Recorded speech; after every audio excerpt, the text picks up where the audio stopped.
Hello guys, how's your Christmas celebration this year?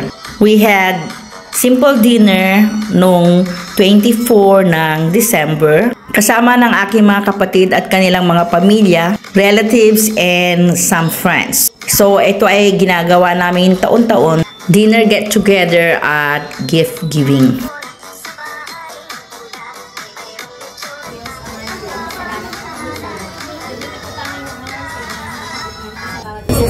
Lord, salamat po sa pagkain pa ito na sa aming nakapanood. Diyos, we pray. Amen. Amen! Kain na na! Mata na na! Kain na na!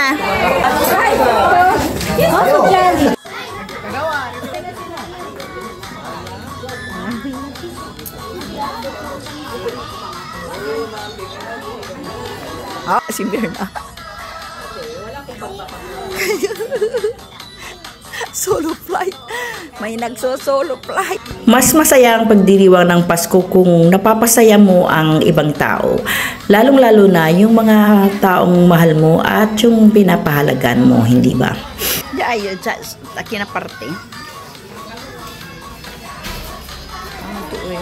Siyempre, hindi nawawala yung aming mga parlor games. Added fun. And everyone is enjoying watching and those playing din. Happy kami at enjoy sa panunood ng mga parlor games na aming ginawa tulad ng mga yan.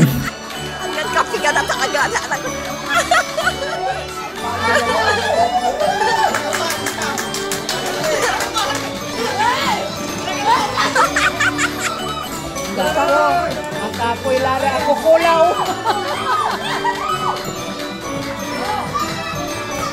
Ay, natuto na yung mga babae. Preya!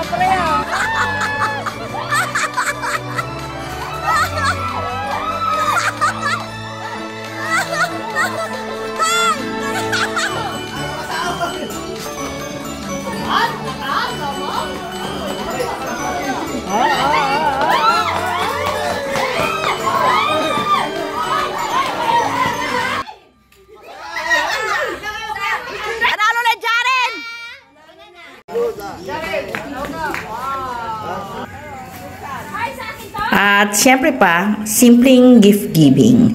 Pagka nakapagbigay ka kahit maliit na bagay, mga chocolates, candies, at mga simpleng gift items. Pagka nakikita mong masayang-masaya ang mga tumatanggap, nag-uumapaw ang kaligayahan sa puso natin. Ganyan tayo mga Pinoy. Sa mga simpleng bagay lang masaya na tayo. Hindi naman natin kailangan ng mga mamahaling material na bagay para maging masaya tayo.